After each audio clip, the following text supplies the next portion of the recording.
Cuando nosotros hablamos de pedir creatinina a un paciente, la verdad, chicos, no sé en sus hospitales, pero es la única herramienta que tienen. Es importante que la conozcan. Cuando ustedes tienen una lesión renal aguda en un día cero, la creatinina no se eleva en el momento en que ha ocurrido la lesión. La creatinina sérica tiene un periodo de ventana de 8 a 48 horas. Entonces, si ocurrió la falla renal, puede ser, de hecho va a hacer que la creatinina como tal les aumente hasta las 48 horas. Pero miren aquí, aumenta la creatinina, pero vean ya cuánto disminuyó la tasa de filtrado glomerular. Por eso es que las guías internacionales les dicen, si ven un aumento tan pequeñito como de 0.3 de la creatinina sérica, ya se considera lesión renal aguda, porque inclusive disminuye más de la mitad la tasa de filtrado glomerular con aumentos muy pequeñitos de la creatinina sérica. Cuando nosotros tenemos un esquema que nos habla de un riñón normal, un riñón que tiene factores de riesgo, un riñón que tiene un daño, un riñón que ya tiene disminución de función renal, que ya está en falla renal, y es hasta acá, hasta donde ya vemos la elevación de la creatinina sérica. Por eso es tan importante que ustedes, aunque vean, aunque digan es que tenía 0.5 y ahorita tiene 0.8, todavía es normal, su paciente está en falla y necesita tratamiento. Entonces, nuevamente en otro esquema, este es el esquema de Johnson. Aquí quiero que hagan este hincapié. Su creatinina sérica se eleva hasta que hay daño. Nada de que, no, es que todavía está, no tache. Si tiene elevación de 0.3, es falla renal hasta no demostrar lo contrario. Nada de que este se comió unas carnitas ayer y es la creatina de lo que se comió. Nada, chicos, es falla renal. Yo les había mencionado que hay más marcadores, pero son muy costosos. La cistatina C se ha demostrado que puede aumentarse a partir de las 24 horas de un daño, pero no es viable económicamente y aparte tienen el mejor marcador, que es la uresis. Esa la pueden ver en cuestión de horas, no necesitan este marcador. Sin embargo, también se eleva antes que la creatinina. Siempre nosotros decimos, si tiene falla renal, le pido un ultrasonido, no lo pido, ¿qué voy a ver? ¿A quién se lo debo de pedir o se lo pido a todos? La realidad es que solamente se va a pedir cuando ustedes sospechen de una lesión renal aguda postrenal, porque es la que yo les había mencionado, que tiene manejo emergente si es diagnosticado a tiempo. Si ustedes se dan cuenta, no hay mayores cambios si yo comparo una lesión renal aguda con una enfermedad renal crónica, porque necesito exponer al riñón a tiempo para que me genere cambios visibles por imagen. Una lesión renal aguda postrenal se va a ver luego, si tiene una piedra, si tiene una masa, pero una NTA, una NTI no se ven por ultrasonido, van a ver un riñón 5 milímetros agrandado de tamaño y no dice nada. La relación corteza-médula tarda años en que se vea un cambio en la conformación, que es lo que ven en los diabéticos. A ellos sí pídanle los ultrasonidos cada año, porque en ellos sí van a ver una pérdida de la corteza-médula. En una lesión renal aguda prerenal nunca lo pidan, ¿no? A veces puede que uno llega y dice, es que mi paciente tuvo diarrea, fue hipotenso, o el ultrasonido normal, y nosotros te damos, está.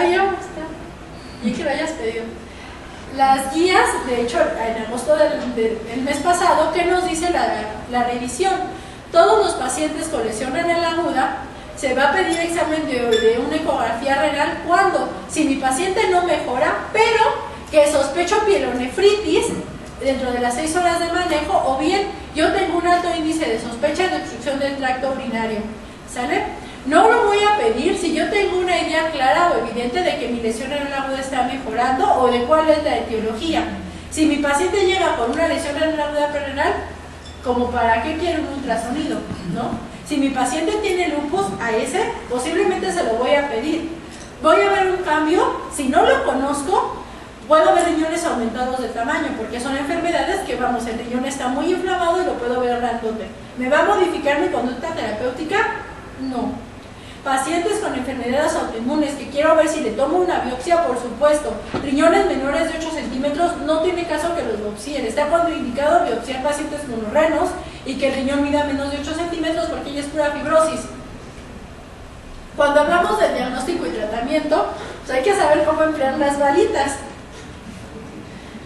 Perdón si el esquema esta lista no es de muy buena calidad, sin embargo, abarca lo que les quiero decir. El tratamiento sustitutivo de la función renal es hasta el estadio 3.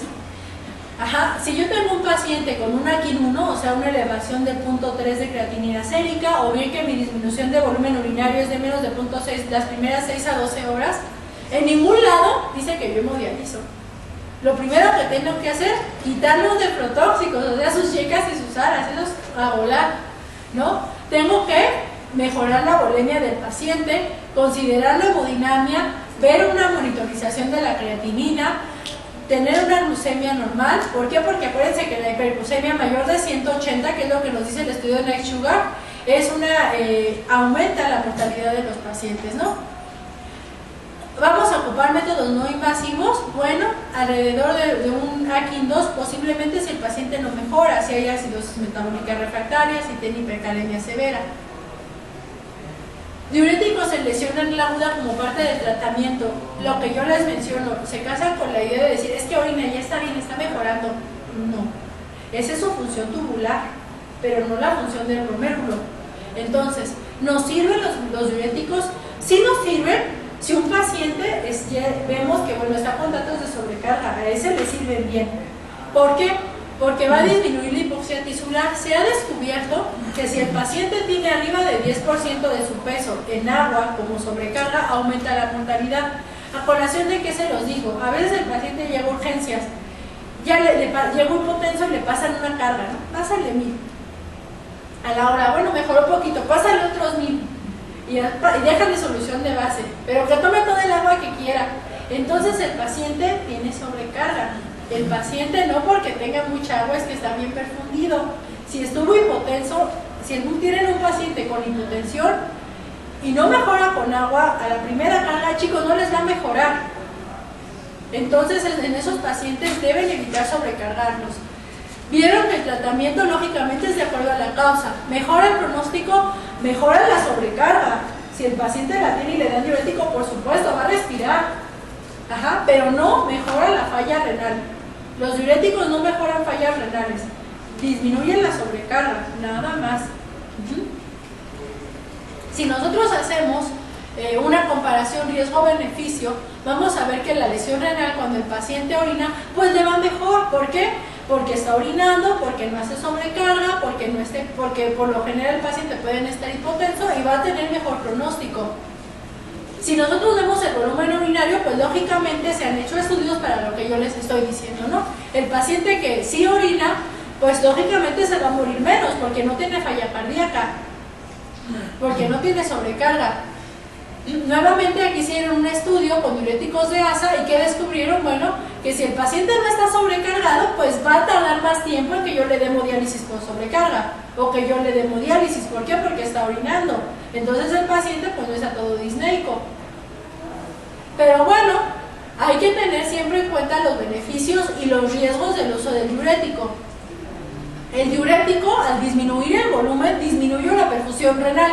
Entonces, si yo le disminuyo la perfusión renal a la médula, pues recuerden que voy a afectar a mi segmento metabólicamente más activo, ¿vale? Entonces hay que tener cuidado. ¿Puede mejorar mi control del volumen? Sí. ¿Puede tener mejor respuesta al fármaco? Posiblemente. ¿Mejora la hipercalemia y la acidosis metabólica? Sí. Acuérdense que los diuréticos de ASA pues es el tratamiento de primera elección para hipercalemia, siempre y cuando el paciente orine. Si el paciente no orina, no le metan diurético, mejor hay que hemodializar a ese paciente o si no lo pueden hemodializar en esos minutos, poner una solución polarizante. Siempre me preguntan a mí, ¿cuánto le baja una solución polarizante a un paciente? Yo les pregunto a ustedes, ¿cuánto baja?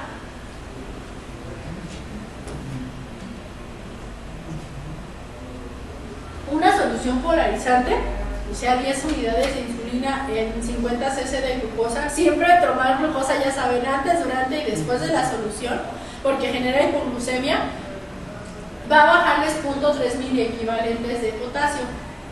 Entonces, pues realmente no es mucho, pero le pueden salvar la vida a su paciente en lo que le ponen su catéter Majurga, en lo que se hemodializa o le ponen diálisis. ¿Cuáles son los riesgos? Miren, así ellos te lo ponen, falso sentido de seguridad al aumentar uresis, porque si usan esto ahorita lo está mejorando, no chicos, está tirando volumen nada más. Cuidado, porque bueno, sí puede disminuirte el tiempo de inicio de diálisis, pero va a generar hipovolemia, puede puede generar hipocalemia o puede generar alcalosis metabólica. Por supuesto que si ustedes quieren sacar un FENA usando diurético, no sirve, ¿sale? Porque están monitorizando el diurético, no la verdadera bomba de sodio del paciente. Aumenta el estrés oxidativo, los efectos adversos del fármaco e interacciones con otros medicamentos.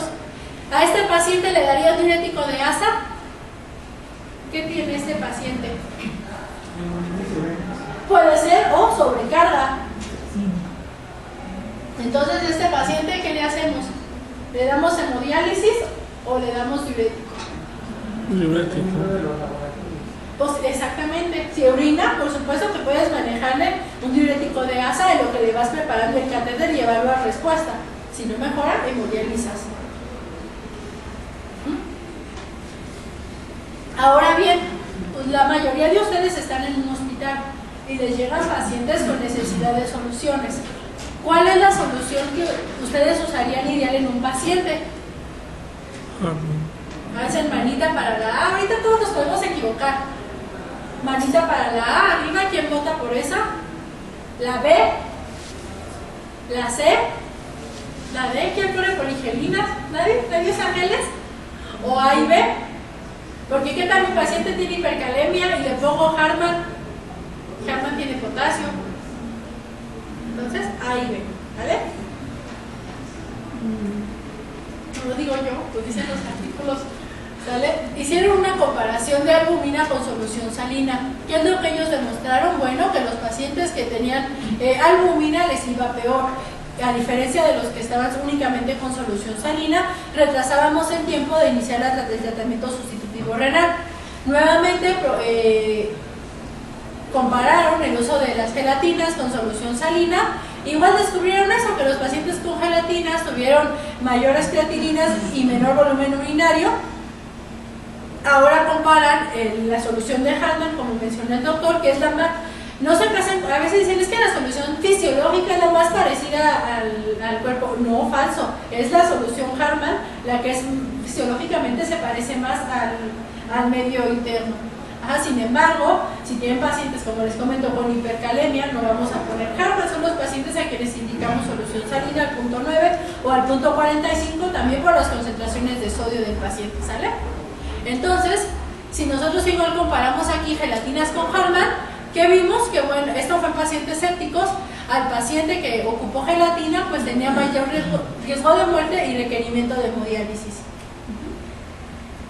Entonces, ¿qué concluimos aquí? Que el uso de líquidos intravenosos, por supuesto que es la piedra angular, nos permite buena oxigenación, nos permite buena perfusión, pero siempre hay que vigilar que esos pacientes no les hagan edema de pulmón o sobrecarga, ¿sale?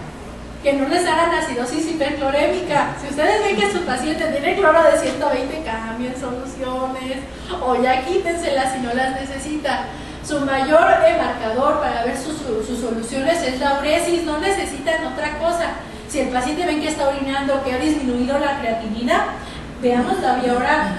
La vía oral no les va a sobrecargar a su paciente, ¿vale? Y igual está ahorita. Entonces, aquí viene, esto es para ustedes, están en su hospital a las 12 de la noche y les ingresan 3 pacientes, ¿vale? ¿A qué paciente van a solicitar una valoración para hemodializar? Ahí les va, Paciente 1, femenino de 76 años, diarrea 3 días, 20 evacuaciones al día, presión arterial 60-40, mucosas secas, orina 100 cc, tiene una creatinina de 3.5, un urel 120, un BUN de 60 y un FENA de 0.7, ¿vale? Ese es su paciente 1.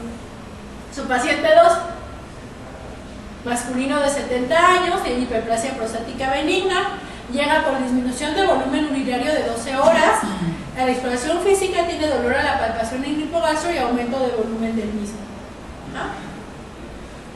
Y su paciente 3, masculino 66 años, diabético, con retinopatía diabética, tiene prurito, tiene astenia y adinamia, lleva 2 semanas con hiporexia, náusea, vómito de 3 días, trae falta de respuesta al medio, tiene urea de 487, creatinina de 13.4, potasio en 7.5, orina igual 100 que su viejita, pues orina lo mismo, trae diuréticos, de aparte le puse diurético.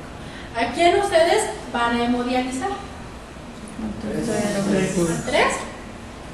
Muy bien. ¿Sale? Porque esta paciente, si se dan cuenta, los 3 tienen lesión anal aguda, pero son las 3 diferentes causas. ¿Qué tiene? Una prerenal, ¿no? A esta sí, cárguenle las soluciones que quieran. Si quieren una carga de Hanma, por supuesto que sí, porque está con diarrea y está tirándoles potasio. ¿A qué le van a hacer? Póngale una sonda y van a ver cómo no les orina, ¿no? Lo primero, clávenle una sonda Foley y van a ver cómo el paciente no va a orinar. Tiene una masa que le duele de la pancita, ¿no? Esta es su vejiga. Ajá, y a este paciente, por supuesto que lo van a hemodializar. Vean este potasio, ¿sale? Aparte, tiene un síndrome urémico, tiene hasta falta de respuesta al medio.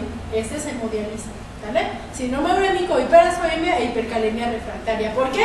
Porque ahí ellos ya te refirieron que ya le pasaron diurético. Y orinaba, pero bueno, se lo pasó. Entonces, ¿cuáles son las indicaciones para dializar o para que ustedes soliciten? Porque en muchos casos ustedes luego trabajan y no tienen una hemodiálisis, pero pueden llamar a una. ¿Cuándo llamar? ¿Cuándo pedir a un nefrólogo? Porque no solo los nefrólogos hemodializamos, también los intensivistas hemodializan. Internistas muy bien capacitados pueden llegar a prescribir. Bueno, ¿sale? Cuando yo vea alteraciones electrolíticas, alteraciones ácido-base refractarias, sobrecarga hídrica o complicaciones urémicas, o sea, síndrome urémico. Las indicaciones absolutas son estas: hipercalemia refractaria, acidosis metabólica, edema pulmonar refractario a tratamiento, lo que me mencionó el doctor muy bien. Él manejó su sobrecarga en un inicio con diurético, pero si no mejora, hemodializo. O complicaciones por uremia.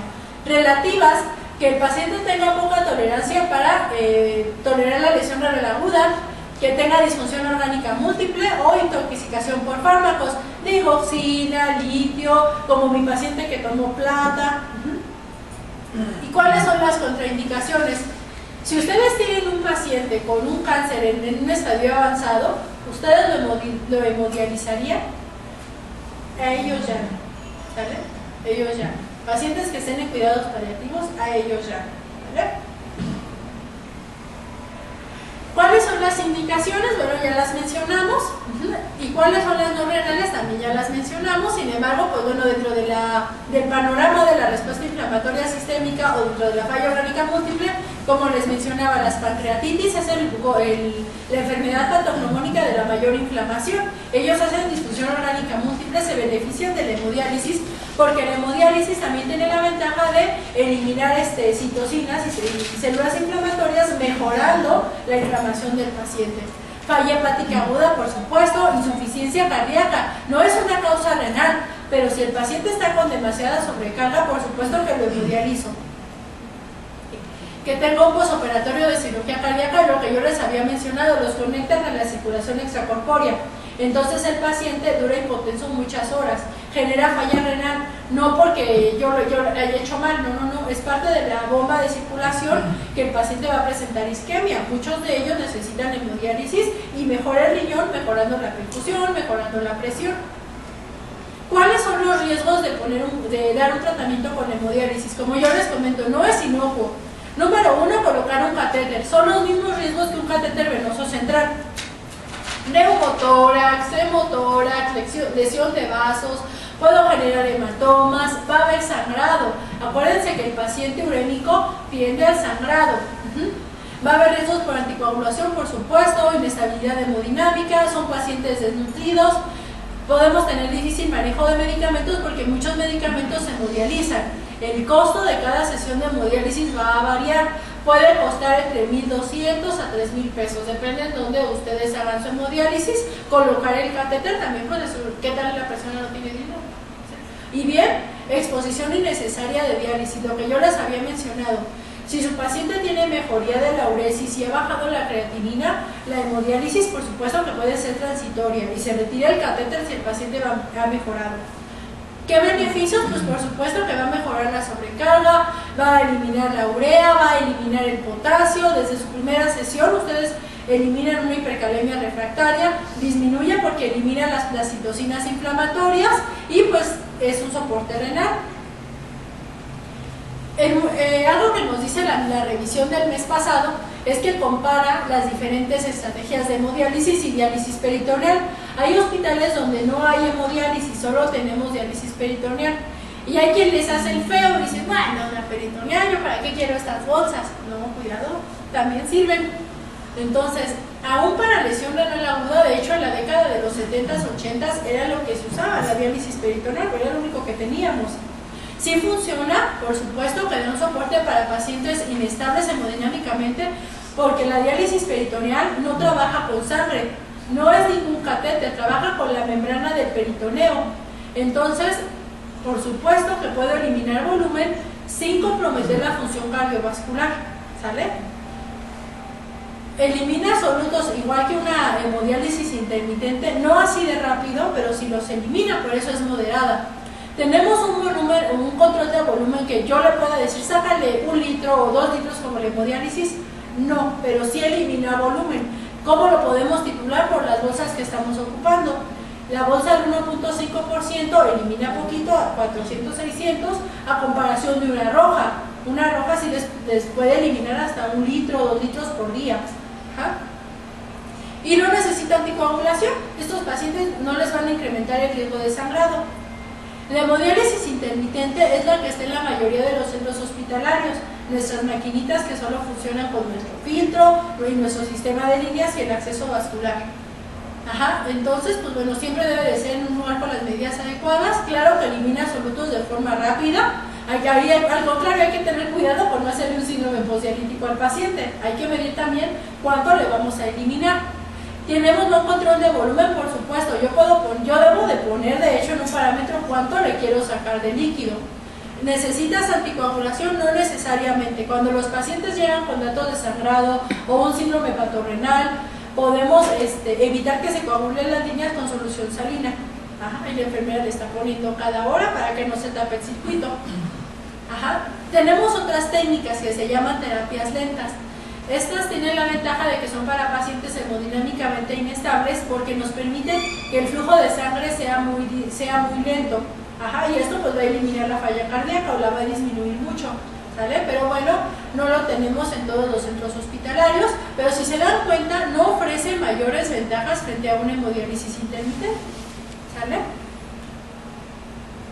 En muchos estudios que nos dicen qué pasa, o es la duda, qué pasaría si yo doy hemodiálisis temprana, ¿sirve o no sirve? Antes de que me llegue a AKIN 3, de que llegue todo complicado, ¿por qué no me lo hemodializo antes? Lo que nos dicen los estudios, pues es que no, que lo que se observó cuando hacíamos la hemodiálisis temprana, pues es que el paciente tardaba más tiempo en mejorar su función renal. ¿Por qué? Porque lo hipotenso, ¿sale? Y le hago necrosis tumoral aguda. Eso fue lo que ellos encontraron. De hecho, el estudio más grande pues es el AKIKI. Y igual nos dijo eso, no hay ninguna diferencia en la mortalidad si yo doy antes o cuando mi paciente ya tiene un síndrome urémico o una indicación absoluta. El estudio LEI fue el único que dijo que, bueno, según veía menor mortalidad si iniciaban antes la diálisis. El tratamiento de la lesión renal aguda, como yo les había mencionado a modo de resumen, primero pues sus soluciones de acuerdo a la etiología, ¿no? Siempre cristaloides o ringer lactato, evitar diuréticos solo en sobrecarga, quitar sus nefrotóxicos, nada de que voy a darle aminoglucósidos, alfotericina B, los aires porque me duele la panza, su IECA porque era hipertenso, ya me acordé, eso los quitan. Siempre hay que hidratar antes de hacer un estudio contrastado. El catéter, en caso de que ustedes vayan a colocar un catéter o les hagan esa pregunta, había quien decía, es que es por el que mejor se acomode quien lo va a colocar. Eso es falso. Quien dice eso, no es que como mejor se acomode, quien está teniendo el catéter es un paciente, no es el médico que lo coloca. Entonces, por anatomía, a donde primero debemos de colocarlo, un Majorcar para diálisis, porque es otro diámetro en un catéter central y un Majorcar. Primero se inicia por la vena yugular derecha anterior, posteriormente la yugular contralateral, empezamos con la anterior, la media o la posterior en las yugulares, después nos vamos a los femorales y al último la subclavia. ¿Por qué? Porque la subclavia está muchísimo más cercana. Entonces, si yo dejo un catéter mucho tiempo o genero una estenosis, no es lo mismo estenosar la yugular o un trayecto cercano a la yugular que la subclavia, por cuestiones de distancia. ¿Sale? La necesidad de tromboprofilaxis, bueno, siempre que ustedes van a tener un paciente hospitalizado, hay que ajustarla a la tasa de filtrado glomerular. Si su paciente tiene menos de 30, se da la mitad de la dosis. La glucosa siempre, pues entre 110 y 149. Tampoco sean tan estrictos porque donde les haga una hipoglucemia, acuérdense que las hipoglucemias generan demencia a mediano o corto plazo. La dieta, si en cuanto su paciente empiece a tolerar vía oral, hay que iniciarla a 20-30 kilocalorías kilo día. Y las proteínas, acuérdense, 0.8 gramos si el paciente tiene lesión renal aguda, y si lo tienen con tratamiento sustitutivo, la aumentamos a 1,17. Ahora bien, lo que yo les había dicho, si ustedes tienen un paciente que les desarrolla lesión renal aguda, desde hace un mes ya es recomendación que ustedes le deben de dar seguimiento. Si el paciente mejoró a la alta hospitalaria, aunque haya quedado en una etapa G4, o sea que no necesitó diálisis, su seguimiento debe de ser dentro de los primeros 90 días. Si su paciente quedó en un estadio G5, pero sin necesidad de diálisis al alta, dentro del primer mes, ustedes ya debieron de haberle dado un seguimiento. De igual manera, a aquellos que requirieron tratamiento sustitutivo, porque lo que yo les había dicho, aunque ustedes hayan visto que disminuyó la creatinina y que mejoró el volumen, esa no es la función con la que se va a casa, puede mejorar aún más, o al contrario, puede ir evolucionando hacia una enfermedad renal crónica, y eso es lo que ustedes deben de detectar. ¿Sale?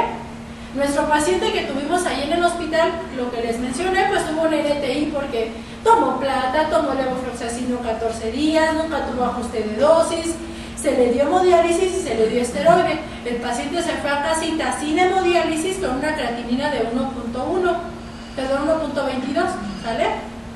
Entonces ahí pues obviamente le dimos su seguimiento, ¿no?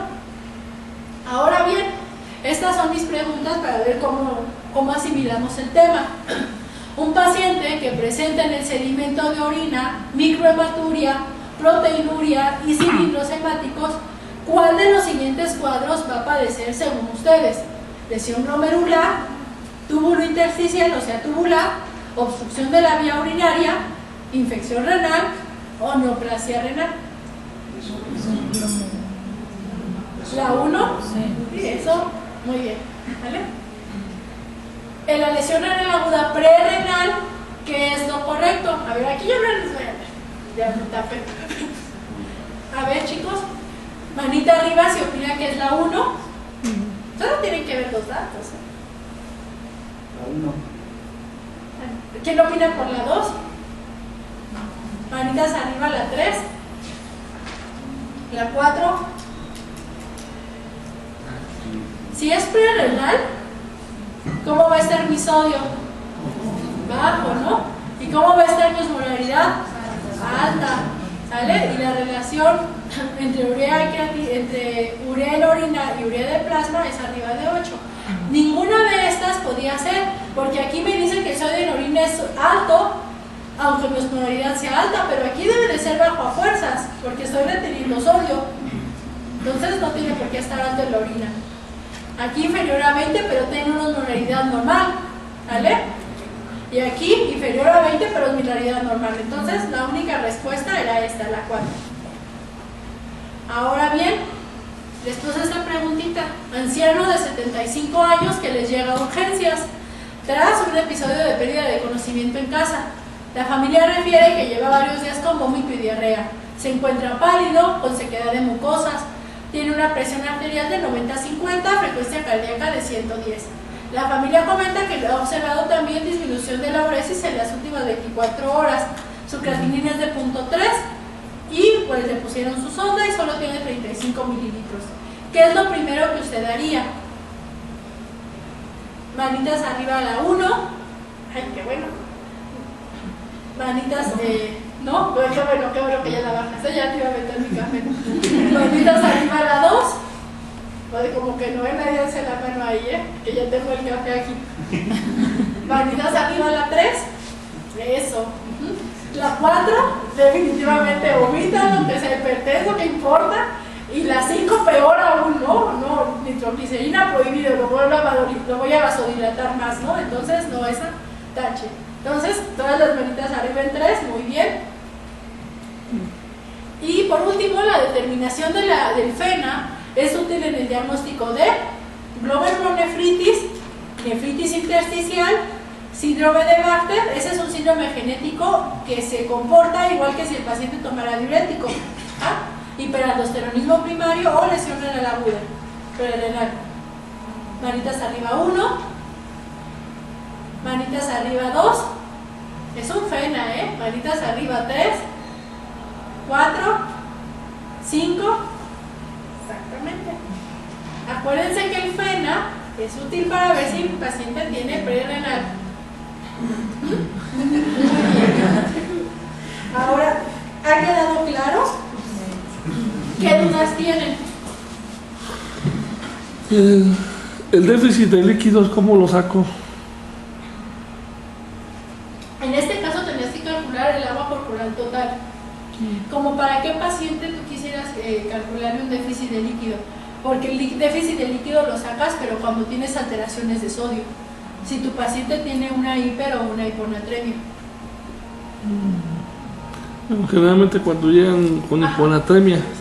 Ok, cuando llega por hiponatremia. Pero ¿cómo estaría clínicamente tu paciente para que tú quieras ver si le falta sodio? ¿A quién le quisieras tú poner líquido? Perdón, poner sodio. Bueno, lo que pasa es que muchas veces ahí en el hospital donde estoy, llega la internista y nos dice, bueno, ya te calculaste tu déficit de líquido para que puedas ver cómo vas a corregir tu sodio. Pero pues bueno, primero vemos y luego pues el sodio está en 130 ya corregido, o glucosa, porque luego son los pacientes más exactamente con diabetes que llegan pues con náusea, vómito, por ejemplo las prerrenales. Entonces yo lo busco en mis tablitas que hay en internet y me sale, pero realmente no sé cómo manejar ese tipo de situaciones. Nosotros cuando manejamos cálculos de sodio, el sodio en agudo nosotros lo reponemos en pacientes que tienen sintomatología de una hiponatremia aguda. A esos, por supuesto, se les calcula su déficit de líquido corporal total y después se calcula lo del sodio, si va a requerir o no. Clínicamente, si tu paciente, tú lo has mencionado, si el paciente tiene una hiperglucemia secundaria, un trastorno glucémico como una cetoacidosis o un estado hiperosmolar, a esos les das un tratamiento en agudo, manejas 1000 para 8 horas, porque imagínate, te da un déficit de líquidos, por ejemplo, de 6000 o de 5000, no le vas a pasar eso en 24 horas. Entonces, manejas y ves la clínica del paciente. Si tu paciente no te hace sobrecarga, bueno, posiblemente, acuérdate que tienes 4 fases de recuperación del estado hídrico del paciente. Las primeras 24 horas o para salvar la vida es cuando puedes manejar cargas, cuando puedes manejar 1000 para 12, 1000 para 8 horas, 1000 para 6 horas, depende de lo que la clínica del paciente. Si tu paciente va mejorando, o sea, que te mejore presión, que te mejore uresis, debes de ir disminuyendo el líquido e ir incrementando el aporte enteral. Y si tu paciente ya es un paciente estable, definitivamente quitas líquido. ¿Por qué? Porque si tú pones líquido en base solo a lo que calculas por déficit de líquidos en 24 horas, vas a sobrecargarlo. Y entonces al aumentar el 10% de peso corporal, el paciente le aumentas mortalidad.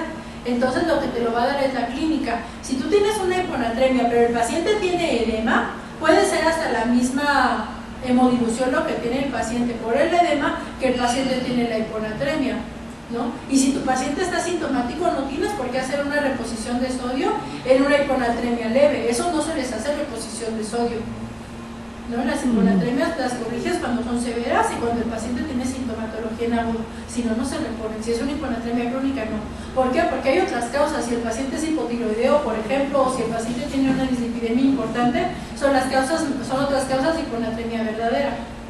Entonces, como tal, solo manejar líquidos por déficit de líquido, no, tienes que ver la clínica de tu paciente. Entonces, si él te tolera que aumentes el volumen parenteral, perfecto, lo pones monitorizando que no te haga falla cardíaca o bien que el paciente no te presente datos de sobrecarga y que se mantenga con buena presión. Si tu paciente está hipotenso y tú pasas líquido pensando que tratando de compensar el déficit de líquidos, pero él está hipotenso, no importa que tú le pongas 1000 para 8, 1000 para 6, te va a hacer falla cardíaca por la hipotensión que tiene. En ese caso se maneja con laminas. Pero nosotros no corregimos el líquido únicamente por el cálculo de déficit de líquido. No, si no, todos lo sobrecargaríamos.